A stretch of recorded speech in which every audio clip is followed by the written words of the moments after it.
In all fictional worlds, there are those individuals who stand to be different among the populace. Assassins from Assassin's Creed, Space Marines from Warhammer 40,000, Witchers from the Witcher series, or even the Dragonborn from Skyrim. These are figures that have either developed supernatural abilities or were trained from birth to gain the recognition they have in their respective worlds. In the case of Wuthering Waves, the same goes to their Resonators. For Resonators, as their title suggests, are individuals in the world of Solaris 3 that have gained a power to be able to resonate, or sort of understand the frequencies around them. From my previous video, I mentioned that this fictional planet of Wuthering Waves has revolved around sounds and frequencies due to the lament. The world's natural laws turn to frequencies, making it the central aspect of existence. Since then, humans have been able to adapt to the conditions, and some even rose up to gain special types of powers. So how does one become a resonator? Now, in becoming a resonator, a person will first undergo a process called awakening. This is a universal experience, felt during a certain event in their life. It can be during their birth, their teenage years, or even adulthood. What's important is that they will go through a powerful experience from where they are deeply connected. It could be either a certain object, a piece of information, or a traumatic moment. Upon awakening, the person will then start to resonate or connect with those frequencies around them at the time. This then unlocks a special power called the Forte, or their resonance ability, which is shaped by their life experiences and even their subconscious thoughts. Taking a look deeper into this Forte, it's composed of countless invisible energy strands called the remnant wave bands. So when a resonator collects more of these wave bands, they can unlock missing pieces of their Forte, increasing more of their power. If you combine a maximum of 6 remnant wave bands, it will then complete their resonance chain, which fully awakens their Forte and unlocking their full potential as a resonator.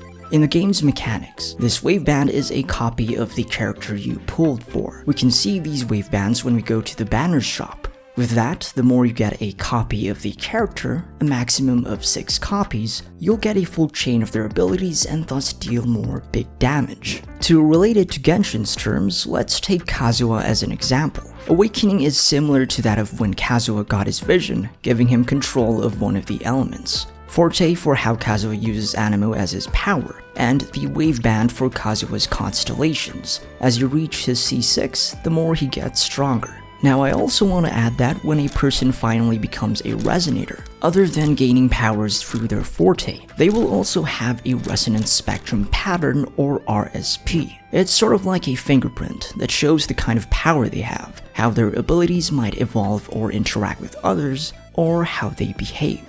This resonance spectrum pattern is simply what makes them unique, and what differentiates them. If we take a look at Mortefi, his resonance spectrum pattern was observed to be closely related to that of the dragonkin, which was a species that became extinct, probably existed long before the lament. Another is with Danjin, whose resonance spectrum pattern matches that of human blood, which is why she uses her own to deal damage. If you're a Danjin main, this is the reason why she loses health when pressing her skill, because she uses her blood to fight her enemies. Then going to Yang, her RSP matches that of airflow and bird species, explaining her ability to manipulate air and gaining the aero element. We also have Sanwa, whose RSP matches that of a blizzard and snow, and also with fog patterns, explaining his ability to dash quickly and emit smoke when pressing his E. So now going back in Wuthering Waves, instead of having them a vision case to indicate that they are a vision holder, resonators instead have these tattoos placed on different parts of their body. These are called the tacit mark, a symbol that is born at the moment of their awakening. There are resonators whose tacit mark can be found in their necks, their thighs, their chests, their backs, their eyes, and even their tongues. Now, why are they placed in random parts of their body? Well, we're not given any reason behind it, but thanks to this creator, ValerioLP, they speculated that these are the areas where the resonator had the most contact with external frequencies during their awakening. So anyways, if you look closely, whenever you activate a Resonator's Liberation or their ultimate, their tacit mark would normally expand and even start to emit light. This is because a Resonator's Liberation is sort of like a battery, that when it fills up, will show itself to illuminate on the tacit mark and signals that their forte is ready for use. Now there are also different kinds of Resonators, and they are classified using this graph called the Rebel's curve. It's sort of a sonometer, which is used for measuring the frequency of sound waves. In the game's lore, this Rebel's curve was invented by scientists. It didn't mention who these scientists were, but we know that it's always used for classifying different resonators. I've gone through several hours searching for this Rebel's curve, thinking that maybe it's based on a real scientific concept, but I found none so far. If you have any idea on what this Rebel's curve is based on, just let us know in the comments. Anyways, using this Rebel's curve, it shows the different frequencies within the resonators, and even shows how their waveforms fluctuate similar to that of a water level. So, as an example, if the Rebel's curve shows that a resonator's waveband has a gradual, stable rise, they are then classified as a natural resonator. Characters such as Brandt, Chongli, Lingying, Taoqi, Yangyang, Yuanwu, Jianqin, and Calculator all fall into this category. Next, if a resonator's waveband shows a steep rise in the middle section, it is classified as a mutant resonator. Baizhi, Carlotta, Qixia, Danjin, Jian, Mortefi, Sanhua, Shangliao, Youhu, and Zani are all mutant resonators. For the third one, if the Rebel's curve shows a periodic rise in the resonator's waveband, it then classifies the person as a congenital resonator. The ones we have for this category are also Encore, Jinxi, Lumi, Verena, Yunlin, and Zashi. Now, these three are the major categories we have for resonators, but there are some special cases that also apply, such as artificial resonators. The only ones we have that falls under this category is Camellia. Still, I didn't mention Rochia, Shorekeeper, and Phoebe, and this is because their bio doesn't show which type of resonator they are. I could only guess that Rochia could fall under the natural resonator and Phoebe being a mutant resonator. As for Shorekeeper, due to the lack of data presented in her examination report, we don't know which type of category she falls under. It's possible that she is a congenital resonator, since she gained her forte from early childhood, but I'll let you guys share your thoughts in the comments below. Now, if you begin to read your characters' different examination reports, we can find a different report below, called the Overclock Diagnostic Report. This part of their profile shows how they are prone to a condition called overclocking. So, what is overclocking? Overclocking is when a resonator's mental capacity is pushed beyond normal limits. They may lose control of their forte, causing an overflow of resonance energy and even damage their bodies. So with this, scientists have established a comprehensive overclock diagnosis process to accurately predict potential risks of overclocking within the different resonators. Simply think of it as being in overdrive.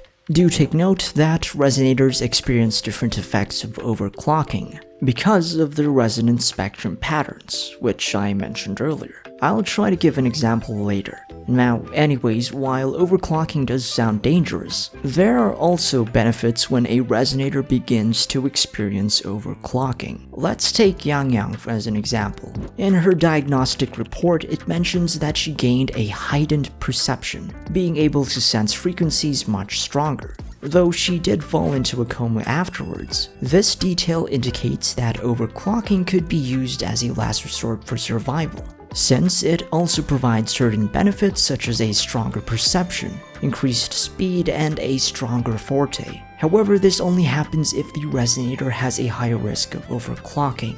But how can we determine that? Well, we can read if a resonator has a low or high risk of overclocking, based on their resonant criticality. It's simply just a graph with the x-axis representing the critical level, while the y-axis showing the stability level. So if a resonator has a high critical level, the effects of overclocking on their body will cause more damage as compared to resonators with low critical levels. For stability level, the higher it is, the safer they are from the risk of overclocking. So as an example, let's take Dungeon. From her report, Dungeon has a low critical level, which is quite good, but also has a low stability level. Therefore, the risk of overclocking still remains. Now, I've made this graph to show the different resonant criticality of the other resonators. You can pause the video if you want for a better look. Now, how about in the case of Rover? Are they immune to overclocking? Well, if we recall the first act in Chapter 1, during the health check conducted by Baizhi to Rover inside the Huashu Academy, she tells the Rover that their waveform graph shows a remarkable level of stability, surpassing any resonators she has encountered. So this means that the risk of overclocking in Rover should be minimal, and there's no need to worry about that for the time being. So moving on, the only characters we have that have a recorded history of overclocking are Yang Yang, Kalkaro, Changli, Camellia, Mortefi, and Sanhua. Take note that once you've experienced overclocking, there will most likely be permanent changes to a resonator's appearance. Let's start off with Yang Yang. Reading her backstory, she once experienced overclocking, causing her to fall under a coma and even changed some of her hair to feathers. Since her resonance spectrum pattern matches that of bird species, the other half of her hair transformed into a stack of gray feathers, which has become irreversible. Another example is with Mortefi. The effects of overclocking caused Mortefi's chest to be covered with red crystallines shaped into that of dragon scales. It also changed his body temperature to be higher than that with normal humans, exhibiting dragon-like features, again because of how his resonance spectrum pattern matches that of the dragonkin. If we read his story, Mortefi has a higher risk of overclocking, and this is often triggered by intense anger and negative emotions. Like, yikes. Now, at one time, Mortefi caused a great fire in Deserok Highland, burning everything within a huge radius. Luckily, there were no casualties, but the authorities of Jinzhou started to keep a close eye on him, monitoring his psychological status and forcing him to attend counseling sessions. Moving on to Kalkaro. His RSP shows no known matches to any, but we do know that he has a great control over electricity and magnetic forces. However, the effects of overclocking cause some parts of his body to transform into a tacit discord, even showing a golden tacit core similar to that of an electro predator. For Camellia, since her RSP matches that of a camellia flower, the effects of overclocking caused her to have a vegetative somatization. In simple terms, whenever she experiences emotional or mental stress, this shows up as a physical condition on her body. We can see this in full effect in her idle animation, with a camellia bud growing from her chest. Before we move on to Changli's, let's dig deeper more about Camellia's past. As the only artificial resonator, she was once a member of the Black Shores, known as Lady Flora. She was assigned as a personal guard to the Rover, thousands of years before the start of the game. In an expedition, Lady Flora got lost in a snowstorm and attempted to cross a frozen lake, trying to find Rover. Then it is hinted that she may have fallen into the frozen lake, triggering her overclocking, causing her to fall under a coma. As she woke up, she remembered nothing about her past, only the name Camellia, which she eventually began to call herself.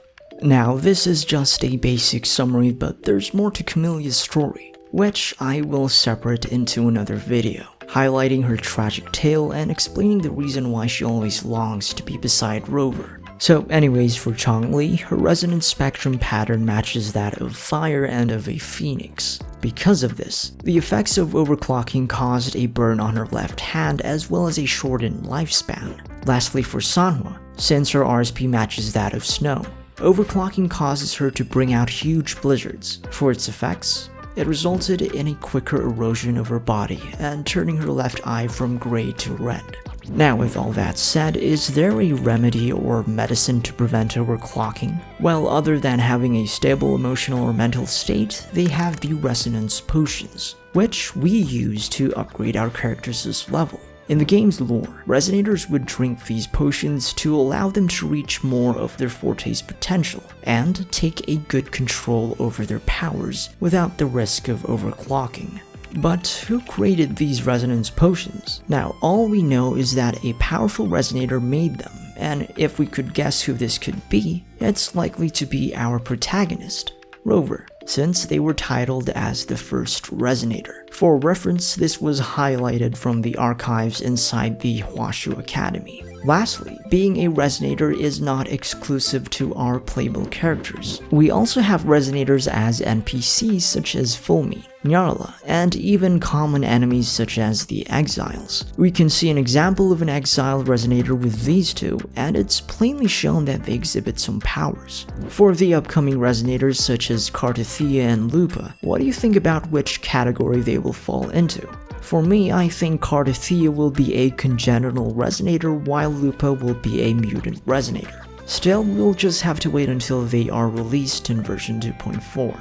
So here, these are basically all of the lore behind the resonators of Wuthering Waves, and it's nice to know how Kuro integrated the lore with the game's mechanics, even giving an explanation as to why they become stronger when we activate their resonance chains or how we level them up to 90. So anyways, that's all I have for this video. I honestly didn't expect it to be this long, but I just wanted to share a complete read into the lore behind resonators. I also want to mention that I read some of our comments on our previous video, and we really appreciate your support. We will also be sure to take your suggestions and improve our videos for the upcoming days. As a quick ad, I suggest supporting this creator, ValerioLP, and their team for creating a lore database for Wuthering Waves. It's really well made, and it was where I mostly got the info about the lore for the closed beta tests. If you want to check it out, go ahead. That said, thank you very much for watching, and my name is KlemenTime. Be safe and stay tuned.